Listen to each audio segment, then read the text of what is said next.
My wealthy ex-husband's second wife humiliated my twins with empty Christmas gifts. She never imagined what would happen next. The box was beautifully wrapped. Red paper with gold ribbons, the kind you see in magazines. My 10-year-old son Owen tore into it with hands that were shaking, not from excitement but from something else, something I would soon understand. He opened the cardboard underneath, looked inside. His face went blank. "It's empty," he whispered. My ex-husband's new wife stood there in her designer robe, arms crossed, a smile playing at her lips. "Open the rest," Daphne said. Her voice was cold, calm, like she was conducting an experiment. My other son Theo opened his box. Empty. Then another. Empty. Another. Empty. 6 beautiful boxes, all hollow. All nothing. Meanwhile, Daphne's daughter Brooke sat on the couch surrounded by thousands of dollars in gifts. An iPad Pro, designer boots, jewelry that sparkled under the Christmas tree lights. "Why?" I asked. My voice barely worked. "Why would you do this to children?" Daphne turned to me, and what she said next, I recorded on my phone. Every single word. "Because they're not my children, Harper. They're reminders of Landon's failed first marriage. They're obligations he's stuck with. I'm teaching them their place. They should be grateful they have a roof over their heads. They're nothing. They're temporary. When they turn 18, they'll be gone, and this will be Brooke's family. Until then, they need to understand that they don't matter as much as she does." I held up my phone so she could see the screen. "This entire conversation is being recorded. My lawyer is watching. Everything you just said is documented." The color drained from her face like water down a sink. "But I'm getting ahead of myself. Let me take you back to where this nightmare really started. Back to the moment I first knew something was terribly, horribly wrong. Have you ever seen your child afraid in their own skin? Have you ever felt that gut-wrenching maternal instinct screaming at you that something is wrong but everyone around you says you're overreacting? Have you ever had to choose between protecting your children now and protecting them forever? My name is Harper Reeves, and this is the story of how I discovered. My ex-husband's new wife was systematically destroying my twin sons, how I gathered evidence that would make your blood run cold, and how I fought back in a way she never saw coming. Before we dive deeper into this, I need you to do something for me. If you've ever felt that protective fire for someone you love, hit that like button right now, and subscribe, because this story gets darker before the light breaks through. Trust me, you need to hear every single word of what happened next. Now, let me take you back to where it all started. It was a Sunday evening in late November, the kind of evening where the Los Angeles sky turns purple and gold, and you can almost forget how complicated life has become. Almost. I was in my apartment in Culver City. Small, 2 bedrooms, nothing fancy. The rent took most of my paycheck from the medical billing company where I worked, but it was ours. Mine and my boys'. Every other week, anyway. That was the arrangement. Shared custody. Alternating weeks. It was supposed to be fair. It was supposed to be what was best for Owen and Theo. I heard my ex-husband Landon's BMW pull up outside. He had the boys for the past week. My heart always did this stupid leap when they came home. 7 days felt like 7 years. I opened the door before they could knock, and that's when I saw it. Something was wrong. Owen stood there in the doorway, my beautiful boy with his dark hair and serious eyes. But he wouldn't look at me. His gaze stayed fixed on the floor like it was the most fascinating thing in the world. Theo shuffled in behind him, shoulders hunched forward like he was trying to disappear into himself, trying to take up less space in the world. "Hey, my loves." I knelt down and pulled them both into my arms. They felt thinner. How could they feel thinner after just 1 week? "I missed you so much. Did you have fun with Dad?" "Yeah," Owen whispered. His voice sounded hollow, empty, like an echo of himself. "It was fine," Theo added, but his hands were trembling. I felt them shake against my shoulders. I held them tighter, breathing in the scent of their hair, trying to find something familiar, but they smelled different, like expensive soap from Landon's mansion, like a life I couldn't give them. My heart cracked open right there in the doorway. Landon's BMW was already pulling away. He never came in anymore. Not since he married Daphne. Not since everything changed. I looked down at my sons. Really looked. Owen had dark circles under his eyes. Theo's jeans hung loose on his hips, held up by a belt pulled to the last notch. "Are you guys hungry? I made your favorite. Spaghetti and meatballs." Owen's eyes lit up for just a second. Actually lit up, like I'd offered him gold. Real meatballs? Like actual big ones? The question stopped me cold. Of course, baby. When have I ever made fake meatballs? The boys exchanged a glance. That twin language they'd had since before they could speak. A whole conversation passed between them in a single look. Then they practically ran to the kitchen table. I followed slowly, my mind trying to catch up with what I was seeing. They didn't just eat, they devoured.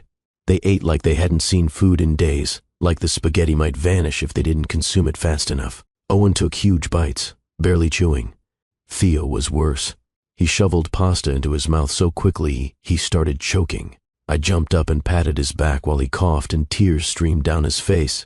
Slow down, sweetheart. There's plenty. I'll make more if you want. As much as you want. Sorry, Mom. Theo gasped between coughs. I was really hungry. How hungry? I tried to keep my voice light. Casual. But my hands were shaking. Didn't Dad feed you guys this week? He was away, Owen said quietly, not looking up from his plate. Business trip. Seattle, I think. So Daphne made dinner? Silence.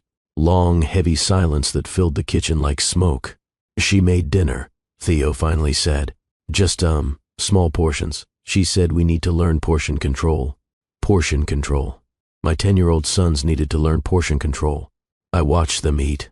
Owen asked for seconds before he'd even finished his first plate. Then thirds. Theo ate 4 meatballs and a mountain of pasta before he finally sat back in his chair. His small belly slightly rounded for the first time in what looked like forever. After dinner, while they showered, I went through their backpacks. The clothes inside were wrinkled and worn.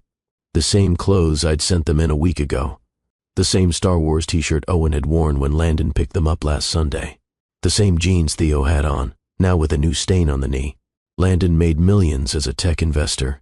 He lived in a mansion in Bel Air with views of the entire city. He drove a BMW that cost more than I made in 2 years. Why were my sons wearing the same clothes for 7 days? I pulled out my phone and texted him. Did you forget to do laundry this week? The response came quickly. He was probably at some restaurant with Daphne, drinking wine that cost more than my electricity bill. Daphne handles all that. I'll mention it to her. Daphne handles all that. 4 words that sat in my stomach like a stone. I sat on the edge of the bathtub while the boys showered, listening to the water run, listening to them be quiet. Too quiet. When they were little, before the divorce, before their whole world fell apart, bath time was chaos. Splashing and laughing and singing songs off-key. Now there was just the sound of water and silence. That night, I lay awake in my room, listening.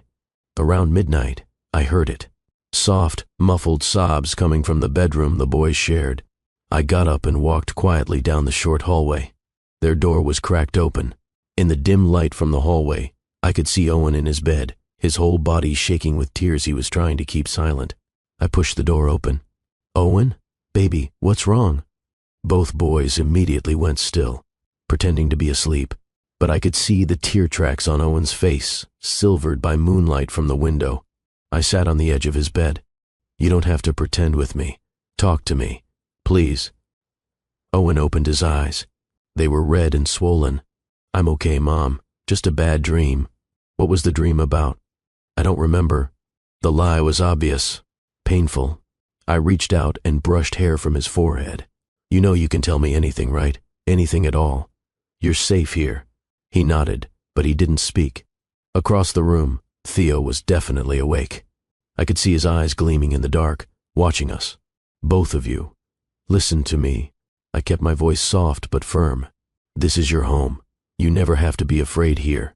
You never have to hide here. Whatever's going on, whatever's wrong, I will fix it. Do you understand? Nothing's wrong, Owen whispered. We're fine, Theo added from his bed. But they weren't fine. Every instinct I had was screaming that they weren't fine. I stayed until Owen's breathing evened out into sleep. Then I went back to my room and didn't sleep at all.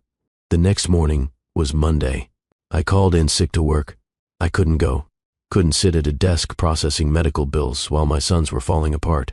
I made blueberry pancakes, their favorite. The smell filled our small apartment, warm and sweet and safe. Owen and Theo came out of their rooms slowly, rubbing sleep from their eyes. They were wearing the pajamas I kept here for them. Soft, worn, comfortable, not like the expensive things Landon bought. They sat at the table, and I put a huge stack of pancakes in front of each of them. They ate the same way they'd eaten the spaghetti. Fast, desperate, like the food might be taken away. Theo ate 6 pancakes. 6. He was a small kid. Where was he putting it all? When he reached for his orange juice, I saw it. A bruise on his arm. Dark purple, almost black. In the perfect shape of fingers. Someone had grabbed him. Hard. Theo.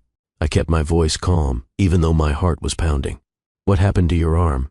He looked down at the bruise like he was seeing it for the first time. Then he quickly pulled his sleeve down. I just bumped into something. I'm clumsy. Can I see it? It's nothing, Mom. Really. Theo let me see. He slowly rolled up his sleeve. The bruise was worse than I'd thought. 4 finger marks and a thumb. Clear as day. An adult's hand had done this. Who grabbed you? Nobody. I told you, I bumped into the doorframe. Doorframes don't leave fingerprints. Owen was staring at his plate, not eating anymore, just staring. Boys, I sat down at the table between them. I need you to be honest with me. And I promise, no matter what you say, you won't be in trouble. Is everything okay at Dad's house? They looked at each other, that twin language again. A whole conversation in a glance. It's fine, Mom, Owen finally said. Everything's fine. Owen, you're wearing the same clothes you left in. You're both so hungry you can barely stop eating. Theo, you have finger-shaped bruises on your arm. What's happening there? Daphne does the laundry, Theo said quietly. She must have forgotten this week. And the bruise? I told you. I bumped into something. And the food. Why are you both so hungry? Silence. Heavy, painful silence. Finally, Owen spoke. His voice was barely above a whisper. Daphne says we need to learn that not everyone gets to eat whatever they want whenever they want. She says it's important to understand portion control and gratitude. What does that mean? What portions are you getting?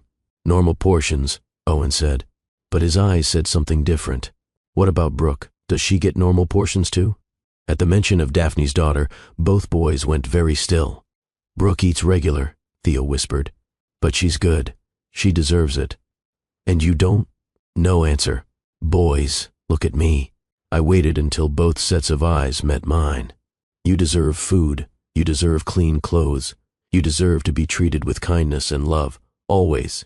Do you understand that? Owen's eyes filled with tears. Daphne says we're lucky to be there. She says we should be grateful Dad lets us live in his house. It's your house, too. You're his sons. Daphne says we're just part-time. Brooke lives there full-time. It makes sense that she gets more. Theo was repeating this like he'd heard it 1,000 times. Like it had been drilled into his head. I felt rage building in my chest. Hot and fierce and barely controllable. But I pushed it down. Getting angry would scare them. They needed calm. They needed safe. How does Daphne treat you when Dad's not there? She's nice, Owen said quickly. Too quickly. The lie was so obvious it hurt. What about when Dad is there? She's nice then too. Owen. I can see you're not telling me the truth. His face crumpled. Mom, please, don't make us talk about it. It's fine. We're fine. It's just different there than here. That's all. Different. What a word to carry so much pain. What about Brooke? Are you guys friends? Do you play together? Theo's face shuddered completely. She's fine. She has lots of nice things. What kind of nice things? New iPad, new phone, new clothes every week it seems like. She got a MacBook last week. Owen's voice was flat, emotionless, reporting facts without feeling. That's exciting. Did you guys get anything new? Silence. Long, awful silence. Mom, can we watch a movie? Theo asked. His voice had gone small and pleading. I don't want to talk anymore. Please? I looked at my sons, at their thin faces and hollow eyes and the fear they were trying so hard to hide. Okay, I said softly. Yeah, let's watch a movie. We spent the rest of the morning on the couch, the boys pressed against me on either side. We watched Marvel movies. They laughed a little, relaxed a little, but I could feel the tension in their small bodies, could feel how they were constantly alert, waiting for something. While they watched the second movie, I went into my bedroom and closed the door. I called my best friend Paige. Paige Chen was a social worker for Los Angeles County. She'd seen everything. Every kind of family situation, every type of abuse, every shade of dysfunction. We'd been friends since college, and she was the smartest, most grounded person I knew. "Harper, aren't you supposed to be at work?" I called in sick. "Paige, I need advice. I think something's wrong." "Wrong how?" I told her everything. The weight loss, the hunger, the old clothes, the bruise on Theo's arm, the fear in their eyes, the way they flinched and apologized and made themselves small. Paige listened without interrupting. When I finished, she was quiet for a long moment. "Harper, everything you're describing sounds like neglect, possibly emotional abuse." The words hit me like a fist. "What do I do?" "You need evidence. Without evidence, it's your word against Landon's, and he has money for lawyers who'll tear you apart. They'll say you're a vindictive ex-wife trying to get more custody. They'll say you're alienating the children from their father. They'll make you look crazy. So, I just do nothing?" "No. You document everything. Take photos of the bruise on Theo's arm. Take photos of their old clothes. Write down everything they say and do. Dates, times, specifics. Keep a journal. If you can, try to find out what's actually happening in that house when you're not there." "How am I supposed to do that? I can't exactly show up and demand to watch them." Paige hesitated. "There are ways. But Harper, you need to be careful. If you get caught doing anything questionable, you could lose what custody you have. Landon's lawyers would destroy you. I need to know what's happening to my children."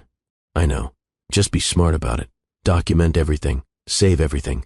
Build a case that's so strong nobody can dismiss it." That night, after the boys went to bed, I went into their room with my phone. They were both asleep. Really asleep this time, exhausted from being home and safe and fed. I took photos. The bruise on Theo's arm, dark purple against his pale skin. Owen's thin arms, his ribs visible even through his pajama shirt. The clothes in their backpack, worn and unwashed. Each photo felt like a betrayal and a protection at the same time. I was documenting my children's suffering. What kind of mother does that? But what kind of mother ignores it? I created a folder on my phone, labeled it Evidence, backed it up to 3 different cloud services. Then I sat on the floor between their beds and whispered into the darkness. "I'm sorry I didn't see this sooner. I'm sorry I believed everything was okay. But I see it now. I see it, and I'm going to fix it. I promise you, I'm going to fix this." The week passed too quickly. The boys relaxed more each day, started laughing more, started asking for food without that desperate edge, started acting like children again instead of frightened animals. On Saturday, we went to the park, threw a frisbee, ate ice cream, normal things. But I watched them constantly, cataloging every moment of joy to compare against the fear I'd seen that first night. On Sunday evening, I had to take them back to Landon's. The change in them was immediate. As soon as I told them it was time to pack up, their faces fell. The light went out of their eyes. "Do we have to go back today?" Owen asked quietly. "It's Dad's week, baby. That's the arrangement. Can't we just stay here?" Theo's voice was so small, so hopeless. "I wish you could. I wish you could stay here forever. But legally, I can't keep you." "Not yet." "Not yet." Those 2 words held a promise I wasn't sure I could keep. I drove them to Bel Air. The neighborhood was obscene. Houses like palaces, gates and security systems. Landon's estate was at the end of a long private drive, perched in the hills with views of the entire Los Angeles basin. I'd never been inside. Landon always met me at the gate. This time, when I pressed the intercom button, a woman's voice answered. Cool, polished, Daphne. "Harper, you're early. By 5 minutes. Can I bring the boys in? I need to talk to Landon about Christmas arrangements." A pause. Then the gate buzzed open.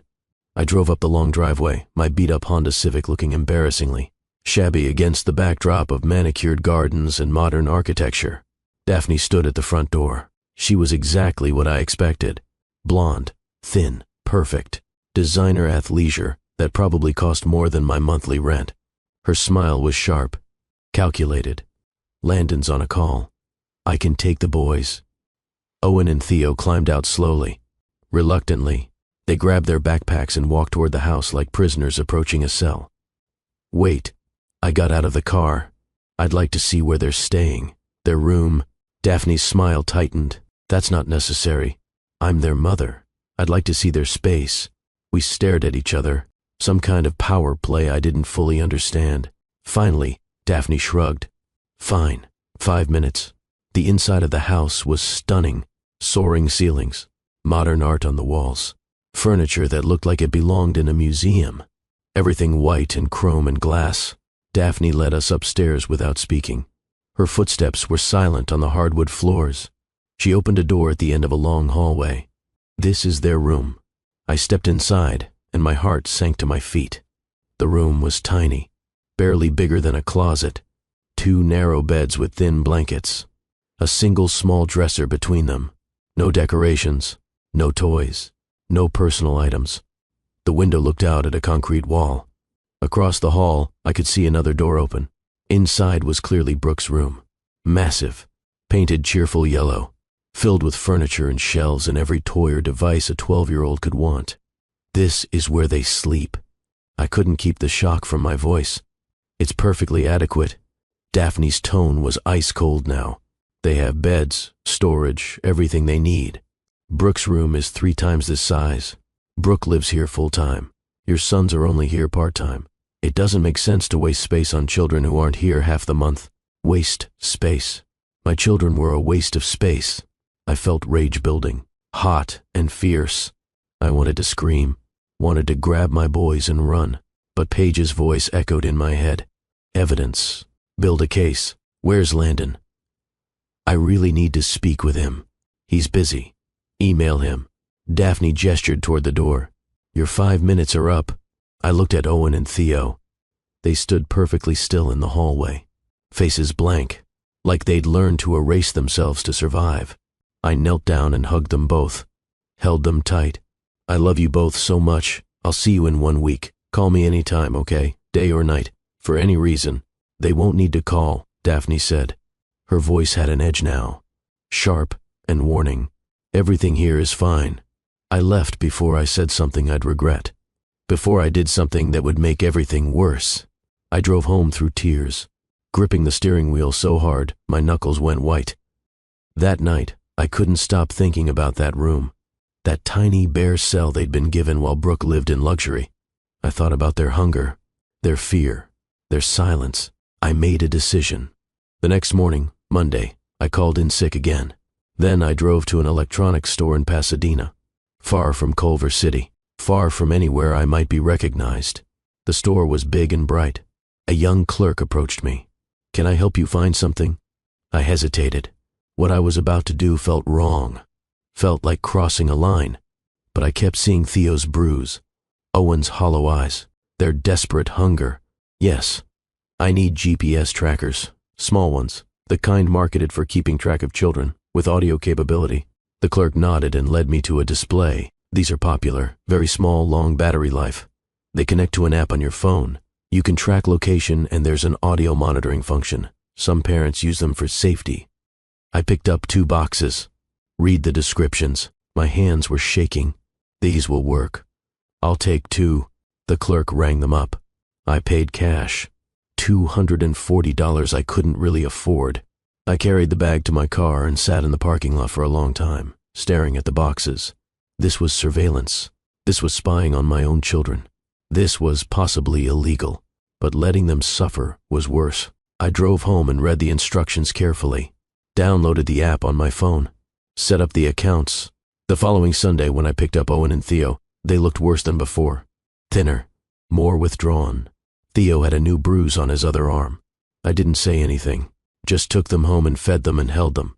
That night, while they slept, I carefully sewed the tiny GPS trackers into the lining of their winter jackets, the jackets they wore to school every day. The trackers were so small, barely noticeable even if you were looking for them. I activated them through the app, tested the audio function. It worked perfectly. I could hear everything around them. I sat in my dark bedroom, headphones in, listening to my sons breathe in their sleep. What I was about to do was wrong, maybe even criminal, but I needed to know the truth. The first day of listening, I heard mostly normal things. Morning sounds, the boys getting ready for school, Landon's voice, distant and distracted, telling them to hurry up, a car door, the drive to school, Then their school day. Teachers' voices. Other kids. Playground sounds during recess. All normal. All safe. Then the final bell. Then the car ride home with Daphne. Her voice came through the audio feed crystal clear. Stop kicking the seat, Owen. Do you ever think about anyone besides yourself? Sorry. Owen's voice was so small, so scared. You're always sorry. Sorry doesn't fix your behavior. When we get home, you're both doing your chores before dinner. Brooke doesn't have to because she actually behaved today at her school. We didn't do anything wrong, Theo protested quietly. Don't talk back to me. That's extra chores for you.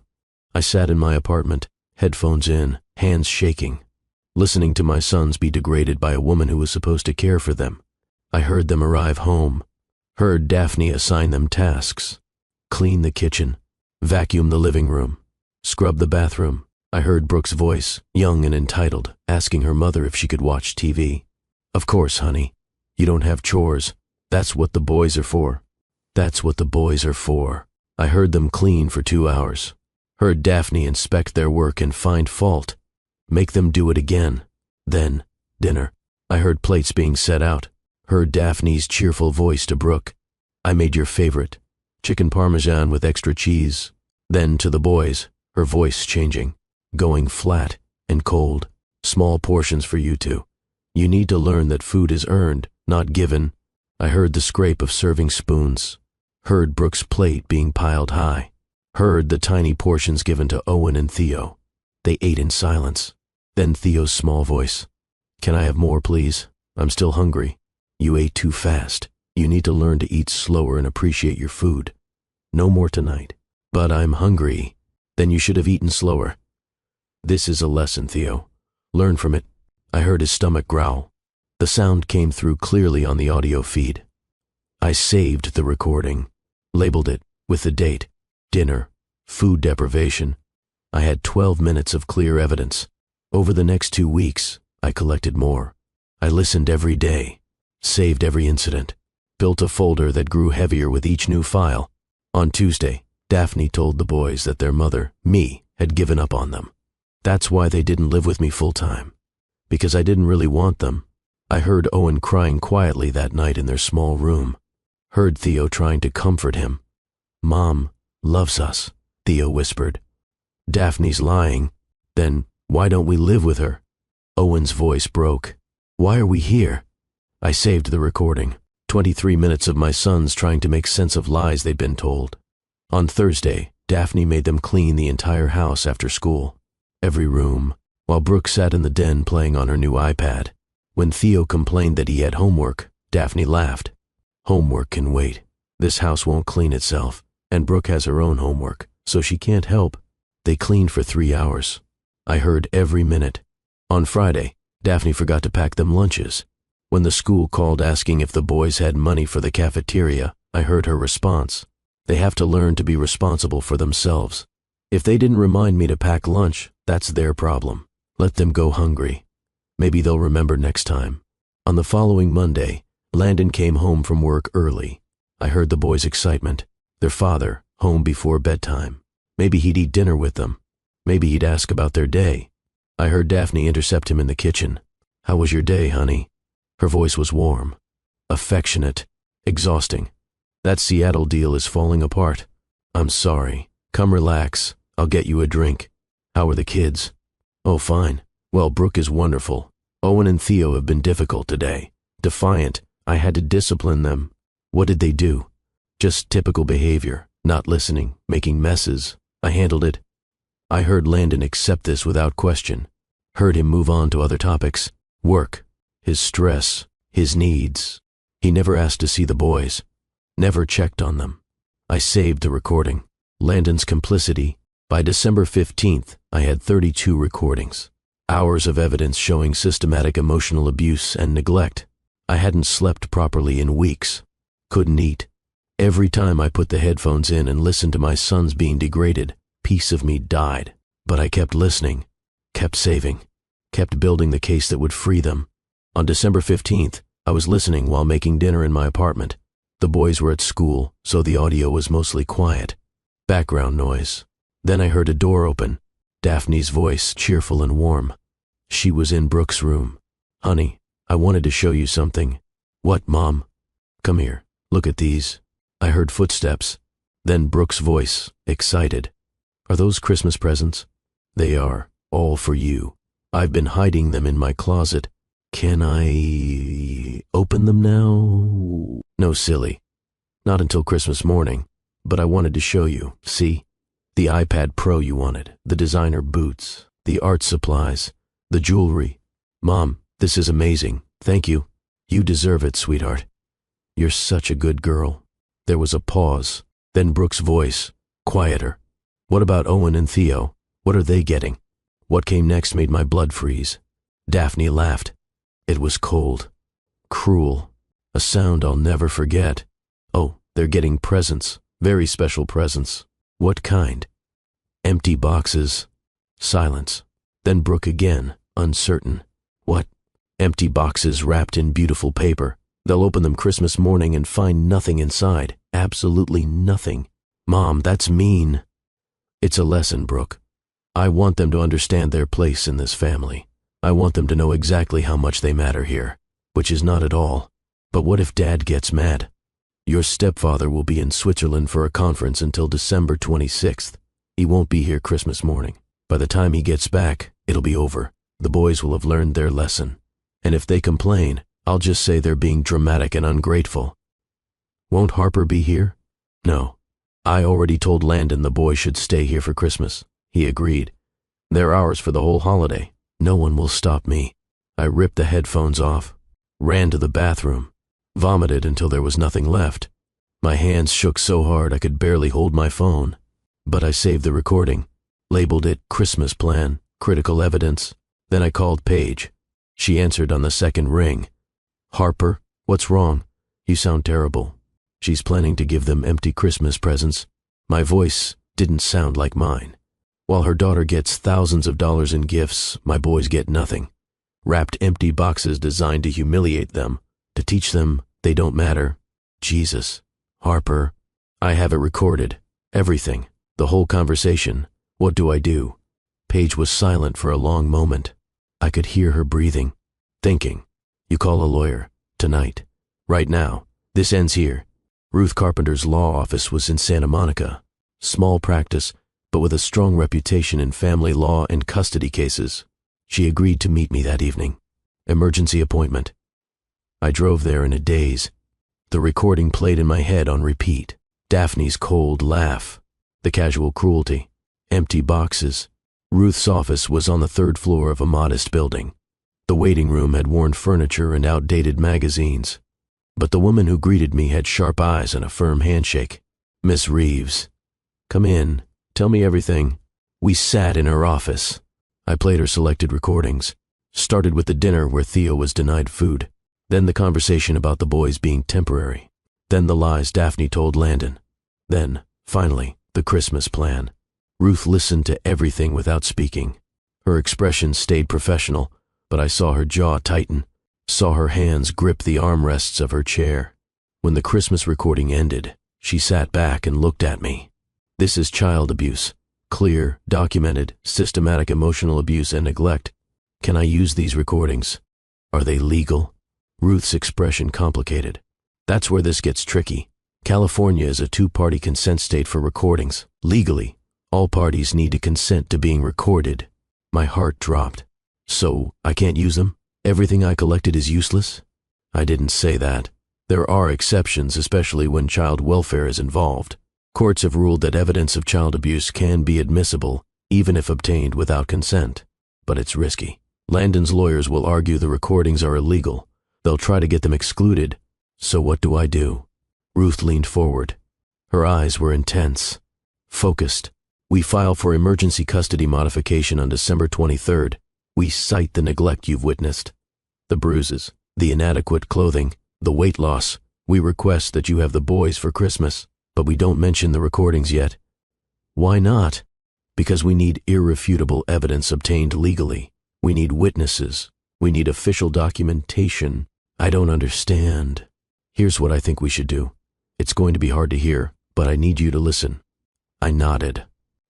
"We let Christmas morning happen." I stared at her. "What? We file the emergency motion on the 23rd. We get you custody for Christmas Eve and Christmas Day. It's your scheduled time anyway. Daphne overrode it, but we'll get it back. Then Christmas morning, you show up at that house. You ring the doorbell. When she opens the door, you tell her you know about the presents. That'll tip her off that I've been listening. It won't matter. She'll either let you in to prove you're wrong, or she'll refuse, which itself is suspicious. Either way, you confront her. I'll be on a video call with you, recording everything, and I'll have a police officer from LAPD Family Services nearby, ready to respond when you call. You want me to watch my sons open empty boxes?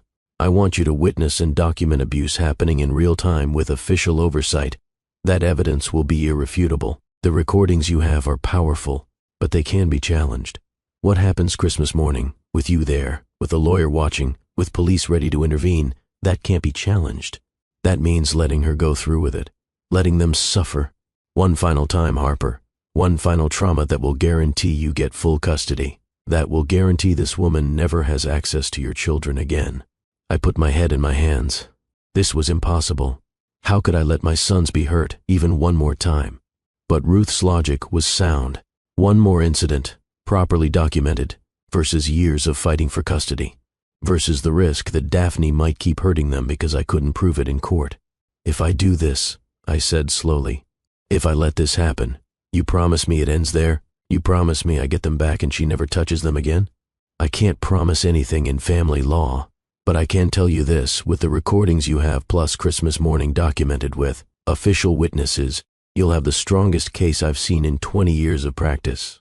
I closed my eyes, saw Owen and Theo's faces, imagined them opening empty boxes while Brooke opened treasures. Then I imagined every day after that, them safe with me, forever. Okay, my voice barely worked. Okay, let's do it. Ruth nodded. She pulled out paperwork. I'll file the emergency motions first thing tomorrow morning. We'll request modification of the holiday custody arrangement.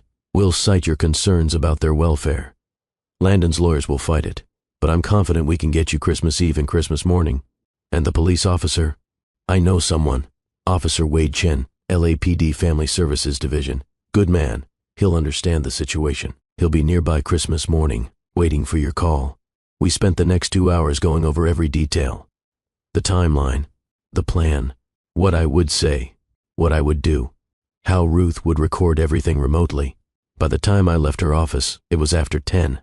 I sat in my car in the dark parking lot and cried. Big, shaking sobs that came from somewhere deep and broken inside me. My sons were suffering, and I was going to let them suffer one more time to save them. What kind of mother does that? The same kind who fights when fighting is needed, who makes impossible choices to protect her children, who does what's necessary even when it destroys her. I drove home and didn't sleep. On December 23rd, Ruth filed emergency custody motions with Los Angeles County Family Court. Landon's lawyer responded within 2 hours. The response was exactly what Ruth predicted. Hostile, dismissive, calling my concerns baseless and vindictive. But Ruth was good, very good. By 4 p.m. that same day, we had a ruling. I would have custody of Owen and Theo for Christmas Eve and Christmas Day. Our originally scheduled time that Daphne had somehow convinced Landon to override. Ruth called me with the news. You pick them up tomorrow at noon. You keep them Christmas Eve. Then Christmas morning, you execute the plan. I don't know if I can do this. You can. You have to. For them. That night, I prepared everything. Checked my phone's battery. Tested the video call with Ruth. Confirmed Officer Chen's involvement. Everything was ready. I just had to survive until Christmas morning. On Christmas Eve at noon, I drove to Landon's estate. My heart pounded the entire drive. Daphne met me at the gate. Her smile was venomous. Enjoy your little holiday, she said as she handed Owen and Theo over. They'll be back with their real family soon enough. I didn't respond. Just got my sons in the car and drove away. In the rearview mirror, I saw them start to relax. Saw their shoulders drop. Saw them look at each other with something like relief. We spent Christmas Eve like magic. Decorated my small apartment with homemade ornaments. Baked cookies shaped like stars and trees. Drank hot chocolate with too many marshmallows. I watched them laugh. Really laugh. The sound filled my heart and broke it at the same time. That evening, we opened presents early. I'd gotten them art supplies and books and new clothes that actually fit. A video game system I'd saved for months to afford. Their faces lit up with genuine joy. Pure, uncomplicated happiness. "Mom, this is amazing," Owen said, hugging a new sketchpad to his chest. "Thank you, thank you, thank you." Theo bounced on the couch. I memorized their smiles, their joy. I would need this memory tomorrow. After they went to bed, Ruth came over. We sat at my kitchen table going over the plan one final time. "You'll arrive at 9. Ring the doorbell. Daphne will answer. You tell her you know about the presents. She'll either let you in or refuse. If she refuses, Officer Chen moves in. If she lets you in, you document everything. I'll be recording the whole time on video call. And then we call Chen. He comes in. CPS gets involved. Everything becomes official." "What about Landon?" "He's in Switzerland until the 26th. You call him during the confrontation. He needs to know what's been happening in his house." I nodded. My hands were shaking. Ruth reached across the table and squeezed my hand. "You're doing the right thing. It doesn't feel right. The right thing rarely does." She left around midnight. I didn't even try to sleep. I sat in my living room in the dark, watching my son's closed bedroom door, listening to them breathe safely in their sleep. Tomorrow, everything would change. Tomorrow, I would walk into battle for my children. And I would win. I had to win. Because the alternative was unthinkable. Christmas morning came too fast and too slow at the same time. I woke at 5 a.m., though I'd never really fallen asleep. Just laid there in the dark, staring at the ceiling, running through the plan over and over in my mind. At 7, I got up and made coffee. My hands shook so badly, I spilled grounds all over the counter. At 7:30, I heard movement from the boys' room. They were waking up. I went to their door and knocked softly. "Merry Christmas, my loves." They came tumbling out, still in their pajamas, hair sticking up in all directions. For a moment, they looked like the little boys they used to be. Before the divorce. Before Daphne. Before everything fell apart. "Merry Christmas, Mom," Owen said, hugging me. Theo wrapped his arms around my waist. "Can we open presents?" "We opened them last night, remember? All those gifts under the tree." "Oh yeah." Theo's face fell a little. "I forgot. That was so fun. It killed me." They were so conditioned to disappointment that getting presents early felt normal. Expected, even. "But we can play with everything this morning, and I'll make pancakes, the really good ones with chocolate chips." Their faces brightened. We spent the next hour in perfect domestic happiness. I made a mountain of pancakes. They played with their new gaming system. We listened to Christmas music. Everything was warm and safe and normal. At 8:30, I took a shower and got dressed. Put on jeans and a sweater. Nothing fancy. Battle armor doesn't have to look impressive. It just has to be strong. At 8:45, I sat the boys down on the couch. "Hey, I need to run back to Dad's house for a little bit this morning. There are some things you guys forgot there, and I want to pick them up." The change in them was instant. The light drained from their eyes. Their bodies went rigid. "Do we have to go back today?" Owen's voice was so quiet, so full of dread. "Just for a little bit, I promise. We'll be quick. Can't we just stay here?" Theo looked at me with pleading eyes. "Please, Mom, we don't want to go back there." My heart cracked open. "I know, baby. I know you don't. But I promise this is important. And I'll be with you the whole time. You won't be alone. Okay?" They looked at each other. That twin language. A whole conversation in a glance. Finally, they nodded. We got in the car. The drive to Bel Air was silent and tense. I could feel their fear radiating from the back seat. My phone rang. "Ruth." "I'm here," I told her. "I'm about to pull up to the gate." "Okay. I'm starting the video recording now. Keep your phone in your hand. Make sure I can see and hear everything." "Okay. Harper, you can do this." "I know." I pulled up to the estate's gate and pressed the intercom button. My phone was in my other hand, video call active with Ruth watching and recording. Daphne's voice came through the speaker. Irritated. Sharp. "Harper, what are you doing here? It's not even 9 in the morning. I need to come in. I need to talk to you." "About what?" "About Christmas. About the boys." "Let me in, Daphne. This is not a good time. Come back later." I took a breath. Here it was. The moment everything changed. "I know about the presents, Daphne. I know what you're planning. Open the gate." Silence. Long, cold silence. Then the gate buzzed. It swung open slowly, like the mouth of something waiting to swallow me whole. I drove through, up the long driveway. The mansion loomed ahead, all glass and steel and money. I parked and turned to look at the boys in the back seat. I need you both to stay in the car for a few minutes, okay? I need to talk to Daphne alone first, but I'll be right there. I pointed to the front door. You can see me the whole time. If you need me, just honk the horn. Can you do that? They nodded, eyes wide with fear and confusion. I love you both. Remember that. No matter what happens in the next few minutes, I love you more than anything in the world. I got out of the car. My phone was in my hand, Ruth still on video call, recording everything. Daphne stood at the front door. She was wearing an elegant silk robe. Her hair was perfect. Her makeup was already done. She looked like she was posing for a magazine cover, but her eyes were hard. Cold. What do you want, Harper? I told you. I know about the Christmas presents, the ones you have for Owen and Theo.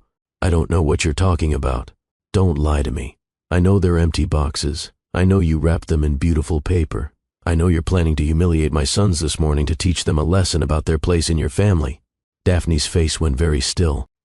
How do you know that? It doesn't matter how I know. What matters is that I'm here, and I'm not letting it happen. She stared at me, calculating, trying to figure out her next move. Finally, she smiled. It was cruel and sharp. You want to see the presents? Fine. Come see them. Come see our family's private Christmas morning. She stepped aside. I walked past her into the mansion. The massive Christmas tree dominated the living room. 12 feet tall, decorated with expensive ornaments and thousands of white lights. Underneath were presents, piles of them. Brooke appeared at the top of the stairs in designer pajamas that probably cost more than my monthly grocery budget. Mom, what's going on? Who's here? It's just Harper, honey. She wanted to stop by and see our Christmas celebration. Brooke came down the stairs slowly, looking confused and a little worried. I walked to the Christmas tree. My phone was still in my hand, camera pointed at everything. Ruth was watching, recording, witnessing. The presents were labeled, beautiful handwritten tags tied to each box with ribbon. I saw them, 6 boxes with Owen's name, 6 boxes with Theo's name, and a mountain of boxes for Brooke. Show me, I said. My voice was steady, even though my hands were shaking. Show me what's in Owen and Theo's presents. Daphne walked over to the tree. She moved slowly, deliberately, like this was a performance. She picked up the first box labeled with Owen's name. Large, square, wrapped in red paper with gold ribbon. She shook it gently. No sound. This one looks nice, doesn't it? Her voice had gone cold, mocking. She tore off the wrapping paper herself, not carefully, just ripped it away in long strips, opened the cardboard box underneath, held it up so I could see inside. Empty. Nothing. Just an empty cardboard box. She picked up another one. Theo's name on the tag. Beautiful blue paper with silver ribbon. Opened it. Empty. Another. Empty. Another. Empty. She went through all 12 boxes. 6 for Owen. 6 for Theo. Every single one. Empty. Then she turned to Brooke's presents. Now these are real gifts. For a real daughter who actually belongs in this family. She opened them, one by one. iPad Pro, the newest model, $1,200. Designer boots, matching designer purse, gold jewelry, real gold. Professional art supplies in a wooden case. Clothes from expensive boutiques, tags still attached. A new iPhone, AirPods, a laptop. Box after box after box. Thousands of dollars in gifts. I held my phone steady, making sure Ruth was capturing everything. Why? I asked. My voice came out stronger than I felt. Why would you do this to children? Daphne turned to face me fully. The mask she usually wore, the polite stepmother act, was completely gone now. What I saw underneath was chilling. You want to know why? I'll tell you exactly why. She moved closer to me. Her voice was low and venomous. Because they're not my children, Harper. They're reminders of Landon's failed first marriage. They're his baggage, his obligations. 2 little ghosts of the woman he used to love, wandering around my house, taking up space. They're 10 years old. I don't care how old they are. They don't belong here. This is my home, my family, Brooke and Landon and me. Your sons are just temporary inconveniences I have to tolerate until they're old enough to leave. Landon is their father. Landon is my husband, and he agrees with me, even if he won't say it out loud. Why do you think he's never here? Why do you think he travels so much? Because he doesn't want to deal with them either. They remind him of you, of his failure, of the life he's glad he escaped. I kept the phone steady, kept recording. Every word was evidence. So, you decided to give them empty boxes for Christmas. I decided to teach them a lesson. Daphne's eyes were bright with something like excitement. She was enjoying this. I wanted them to understand their place. I wanted them to see very clearly that they don't matter as much as Brooke does, that they never will. They're part-time visitors in this house, and part-time visitors don't get the same treatment as real family. They're children who lost their mother. Their mother is dead and gone. I'm what they have now, and I'm teaching them that life isn't fair. Some people are wanted, and some people are tolerated. Some people get everything, and some people get nothing. That's reality. I'm doing them a favor by teaching them young. Brooke had been standing on the stairs, listening to all of this. Her face had gone pale. "Mom, this is really mean," she said quietly. "They're just kids. Stay out of this, Brooke." "But Mom," I said, "stay out of it." I looked at Daphne, at this woman who'd been poisoning my children for months, who'd been starving them and degrading them and convincing them they were worthless. You grabbed Theo hard enough to leave bruises. You denied them food. You made them clean this entire house like servants, while Brooke did nothing. You told them their dead mother didn't want them. Daphne's smile grew wider, colder. I did. And I'd do it again. Because someone needs to toughen them up. Someone needs to prepare them for the real world, where nobody cares about their feelings and nobody's going to baby them. You're abusing them. I'm parenting them. Something you clearly can't do, or Landon wouldn't have gotten primary custody. That was designed to hurt. And it did. But I didn't let it show. Instead, I held up my phone so she could see the screen clearly. This entire conversation is being recorded. My lawyer is watching on video call right now. Every single word you just said is documented. Daphne's face changed. The smile vanished. The color drained from her cheeks. "You're recording me? In my own home? Your home, Landon's home, but also my children's home, and I have every right to document how they're being treated here. That's illegal. You can't use that. I didn't consent to being recorded. Actually, California law has exceptions when child welfare is involved. But we can let the courts sort that out." I pulled up my contacts, found Officer Wade Chen's number. Daphne's eyes went wide. "What are you doing?" "Calling the police." "You can't do that. I haven't done anything wrong. You just confessed to child abuse on camera. Watch me." I dialed. Officer Chen answered on the first ring. "Ms. Reeves?" "Officer Chen, I'm at 1247 Bel Air Heights Road. I need you here now. I have documented evidence of child abuse, and I've just witnessed and recorded the abuser confessing to systematic emotional abuse and neglect of my minor children. I'm 3 minutes away. Stay on the line." I put the phone on speaker so Ruth could still hear through the video call. Daphne had gone very still. "This is insane. You're insane. Landon will destroy you for this. Landon is in Switzerland at a conference while you psychologically torture his children. He's complicit in this. He doesn't know anything about it." "Exactly. He doesn't know because he doesn't ask. He doesn't care enough to pay attention. And that makes him just as guilty as you are." I walked to the front door and opened it. Owen and Theo were still in the car, watching through the windshield. I waved at them. They waved back, small and uncertain. 2 minutes later, a police car pulled up the driveway. Officer Wade Chen got out, along with a partner. They were both in uniform. Chen had a body camera on his chest. "Miss Reeves?" "Officer Chen. Thank you for coming." He looked past me into the house, taking in the scene. The Christmas tree, the torn wrapping paper, the empty boxes, Daphne standing there in her silk robe looking furious and scared. "Can you walk me through what's happening here?" I explained everything, showed him the empty boxes, showed him Brooke's expensive gifts, played him sections of the recording I'd just made of Daphne's confession. He listened to it all with a professional, neutral expression, but I saw his jaw tighten, saw his eyes harden. "Ma'am," he addressed Daphne, "I'm Officer Chen with LAPD. This is Officer Martinez. We're going to need to ask you some questions." "I want a lawyer. I'm not saying anything without a lawyer present." "That's your right. But I need to inform you that we're documenting everything we see here. We'll be filing a report with Child Protective Services. This is harassment. She's a vindictive ex-wife trying to cause trouble. Officer Martinez was photographing the scene. The empty boxes, the expensive gifts. The disparity was impossible to miss. Where are the children? Chen asked me. In my car. I didn't want them to see this. I'm going to need to speak with them. Separately. Of course.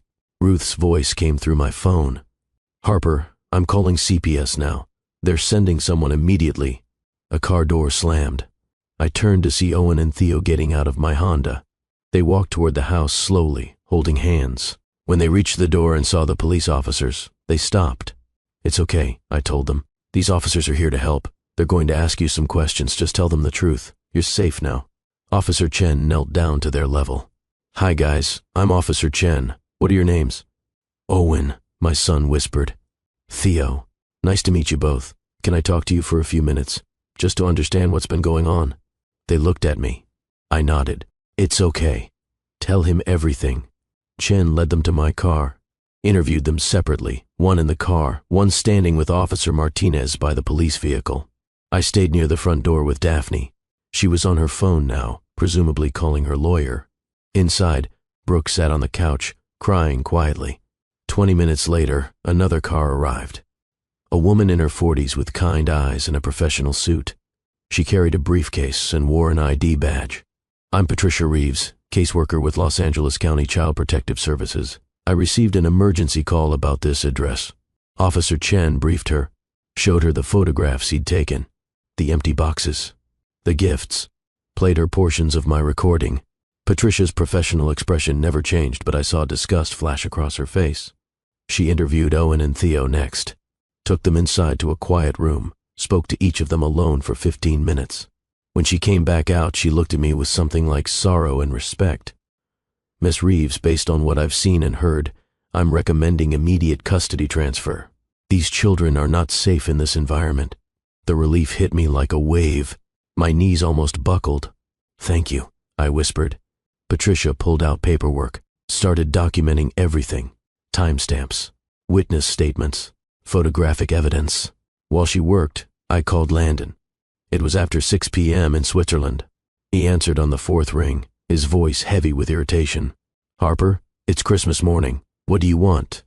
I'm at your house in Bel Air, with police and Child Protective Services. Your wife just confessed to systematically abusing our sons. Silence. Complete silence. What? Daphne has been starving Owen and Theo, making them clean your entire house like servants, telling them they're worthless and temporary. She gave them bruises, Landon. She made them sleep in a closet while Brooke has a palace. And this morning, she gave them empty Christmas presents while Brooke got thousands of dollars in gifts. All to teach them they don't matter. That's impossible. Harper, you're being dramatic. Daphne would never. I have recordings, Landon. Hours of recordings. I have photographs. I have police witnesses. I have CPS involvement. And I have a video of her confessing to everything. More silence. You're lying. Call Officer Wade Chen with LAPD. Badge number 4729. Ask him yourself. I heard him breathing on the other end of the line. Heard him processing. I didn't know, he finally said. His voice had gone quiet. Shaken. You didn't want to know. You left our children with a woman who hated them, and you never bothered to check if they were okay. You believed every lie she told you. You never questioned why they were so quiet, why they were losing weight, why they flinched. You chose not to see it, Landon. And that makes you just as guilty as she is. I'll come home immediately. Don't bother. You won't have custody when you get here. We have an emergency hearing scheduled for December 27th. I suggest you get a good lawyer. I hung up. My hands were shaking. My whole body was shaking. Officer Chen walked over. Miss Reeves, we're going to need you to come to the station to make a formal statement. Can you do that this afternoon? Yes, absolutely. And the children should be examined by a doctor. Document any injuries. I'll take them immediately. Patricia finished her paperwork and came over. Miss Reeves, I'm filing a report recommending full custody to you and 0 unsupervised contact between the children and Miss Westbrook. There will be a formal hearing, but based on the evidence here, I don't see any judge ruling differently. What about Landon, their father? That will be determined at the hearing. But given his extended absences and failure to notice the abuse occurring in his home, I'd expect supervised visitation at most. This was really happening. After months of suffering, after weeks of gathering evidence, after the agony of waiting and planning, it was really happening. My sons were free. I turned to where they sat on the front steps, Officer Martinez standing nearby. They looked small and scared and confused. I walked over and knelt in front of them. We're going home now, really home. And you're not coming back here. Do you understand? You're safe. You're staying with me. Owen's eyes filled with tears. Really? We don't have to come back? Never. You never have to come back here again. Theo threw his arms around my neck, started sobbing. Not quiet, hidden crying. Full, loud, body-shaking sobs. Owen joined him, both boys holding on to me like I was the only solid thing in a world that had been tilting sideways for months.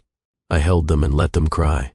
Let them release all the fear and pain and confusion they'd been carrying. Behind us, Daphne stood in the doorway of her perfect mansion, watching her perfect life crumble. I didn't feel triumph, didn't feel satisfaction, just profound, overwhelming relief. We drove home. The boys were quiet in the back seat, processing everything. When we got to the apartment, they went straight to their room and closed the door. I heard them talking quietly, that twin language that excluded everyone else.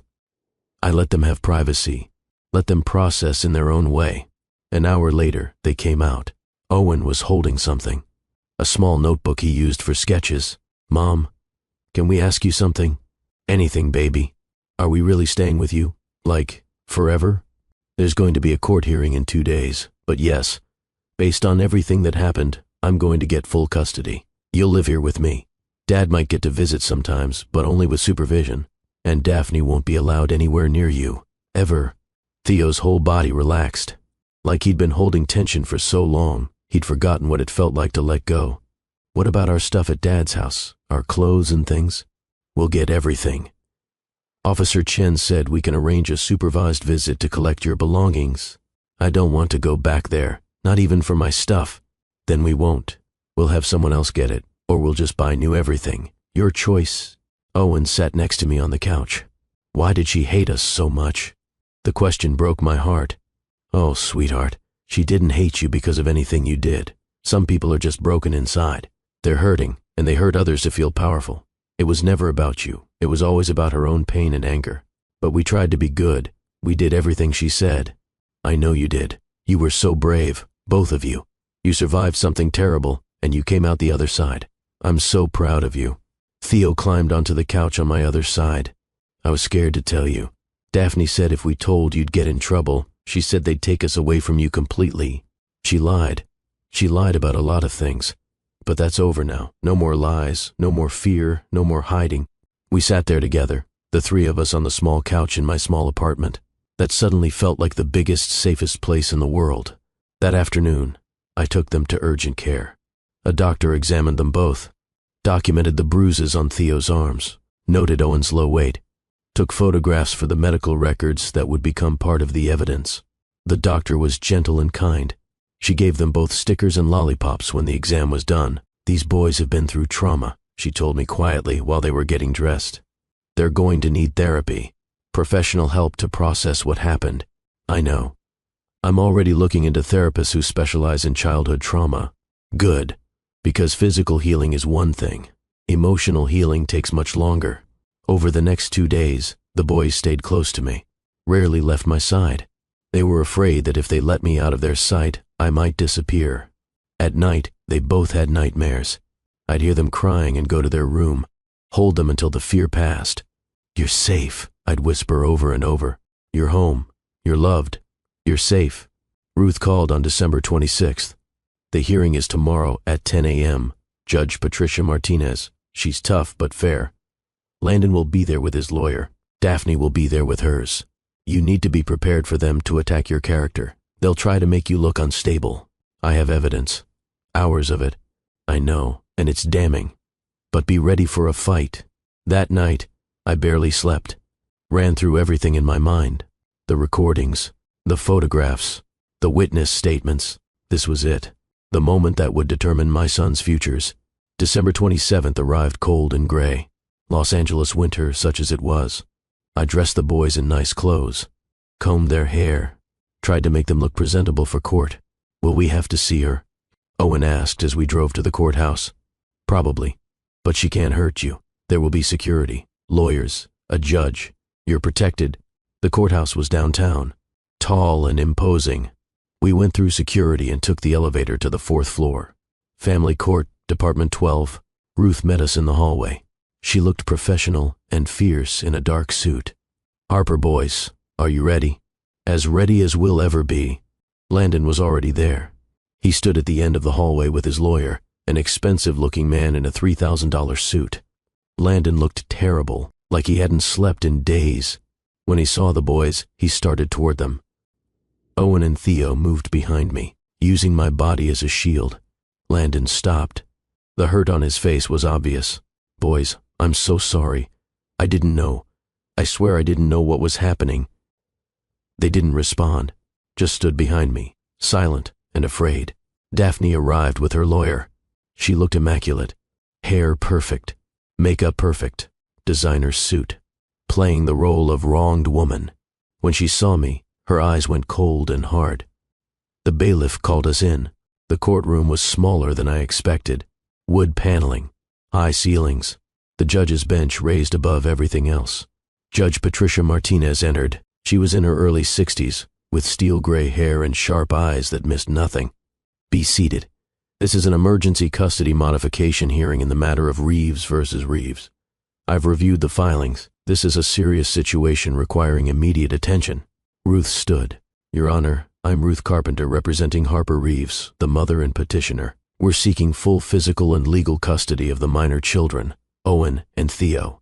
Reeves, based on documented evidence of systematic emotional abuse and neglect by their stepmother, Daphne Westbrook, and negligent supervision by their father, Landon Reeves.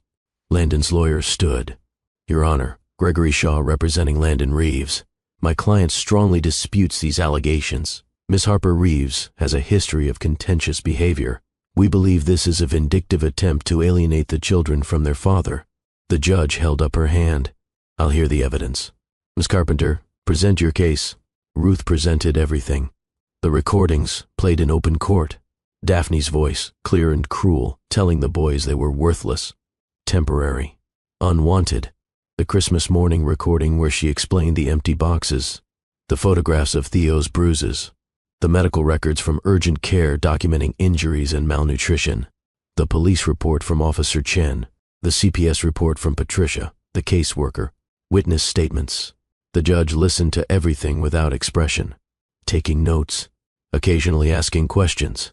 When the Christmas morning video played, showing Daphne's full confession, the courtroom went silent. You could have heard a pin drop. When it ended, the judge looked at Daphne. Miss Westbrook, is that your voice on the recording? Daphne's lawyer stood. Your Honor, my client declines to answer on the grounds that... I know what grounds. Sit down. The judge's voice was steel. I've heard enough. I'm ready to make my ruling. Your Honor, Landon's lawyer tried to interrupt. We haven't presented our defense. There is no defense against video evidence of abuse. There is no defense against medical documentation of injuries. There is no defense against a confession recorded by multiple witnesses. The judge looked directly at Landon. Mr. Reeves, you are the father of these children. You have a legal and moral obligation to protect them. You failed. Whether through negligence or willful ignorance, you allowed your wife to abuse your sons. You didn't notice they were losing weight. You didn't notice their fear. You didn't ask questions. You chose not to see what was happening in your own home because it was easier than confronting the problem. Landon's face had gone white. Your Honor, I was traveling for work. I trusted my wife to... You trusted the wrong person. And your children paid the price. The judge turned to Daphne. Miss Westbrook, what you did to these children constitutes child abuse under California law. Emotional abuse is just as damaging as physical abuse. You systematically degraded, humiliated, and neglected 2 children who were placed in your care. You gave them empty Christmas presents to teach them they were worthless. You denied them food. You grabbed them hard enough to leave bruises. You treated them like servants while lavishing affection and gifts on your biological daughter. Daphne's lawyer started to speak, but the judge cut him off. I don't want to hear excuses. I've seen the evidence. I've heard the recordings. There's no explanation that makes this acceptable. The judge looked down at her notes, then at me. then at Owen and Theo sitting next to me, holding hands. This court grants full physical and legal custody of Owen and Theo Reeves to their mother, Harper Reeves, effective immediately. Mr. Landon Reeves will have supervised visitation only, once per month, pending completion of parenting classes and family therapy. Miss Daphne Westbrook is prohibited from any contact with the minor children, now and in perpetuity. The gavel came down. It was over. Owen and Theo both started crying. Not sad tears. Relief. Release. I pulled them close. It's done. You're safe. You're mine. Forever. Behind us, I heard Landon's lawyer arguing. Heard Daphne's voice rising in protest. But it didn't matter. The judge had ruled. My sons were protected. We left the courtroom. Walked out into the gray December afternoon. Ruth was smiling. You did it, Harper. Full custody. She'll never touch them again. Thank you for everything. You did the hard part. You fought for your kids. I just helped make it legal. We celebrated that night with pizza and ice cream. Nothing fancy. Just the three of us in our small apartment. The boys were different already. Lighter. Like a weight had been lifted. Mom? Theo asked around a mouthful of pepperoni. Can we get a dog? I laughed. Maybe. Let's settle into our new normal first. Then we'll talk about a dog. A big dog. Like a golden retriever. We'll see. Owen was drawing in his sketchbook. I looked over and saw he was drawing our apartment. All three of us together. Smiling. That's beautiful, baby. It's home, he said simply. The following weeks were a blur of adjustment. I changed my work schedule. Explained everything to my boss. She was sympathetic and allowed me to work from home 3 days a week. I found a therapist, Dr. Sarah Kim, who specialized in childhood trauma. She had a warm office filled with art supplies and comfortable furniture. The first session was hard. The boys didn't want to talk to a stranger about their feelings. But Dr. Kim was patient. She let them draw while they talked. Let them take their time. Slowly, over sessions, they opened up. Talked about Daphne, about the fear, about feeling worthless and unwanted. Talked about their mother Catherine, who they still missed desperately. Talked about Landon, who felt like a stranger now. Dr. Kim listened to everything, validated their feelings, taught them that the abuse wasn't their fault. You are not what Daphne said you were. You are not worthless. You are not burdens. You are children who deserved love and protection. What happened to you was wrong, but it doesn't define who you are. You get to decide who you are. I started therapy too. Individual sessions to process my own guilt and anger. You saved them, my therapist told me. Stop punishing yourself for not saving them sooner. You did what you could when you knew. That's what matters. It was hard to believe, but I was trying. Landon's monthly supervised visits were awkward and painful. They took place in a neutral facility with a social worker present.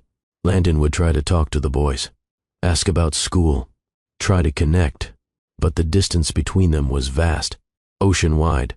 They called him Dad, but without warmth. Answered his questions with short, polite responses. The trust was gone, maybe forever. After the third visit, Landon pulled me aside. They hate me. They don't hate you. They're hurt and angry, and they don't trust you. You allowed someone to abuse them, Landon. That's not something that heals quickly. I didn't know. You should have known. You're their father.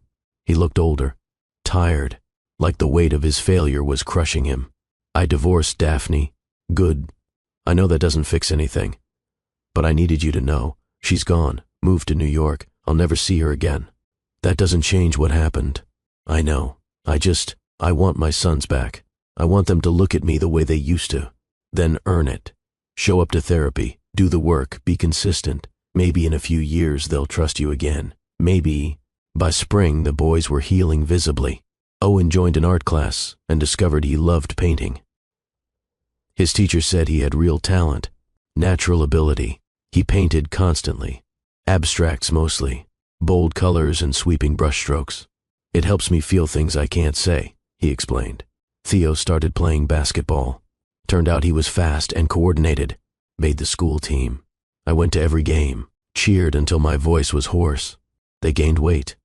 Started laughing freely. Started fighting with each other like normal brothers. The nightmares decreased. Became less frequent.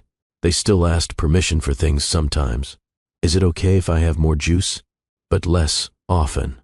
They were learning to take up space again, learning that their needs mattered. In June, we adopted a dog, a golden retriever puppy we named Buddy.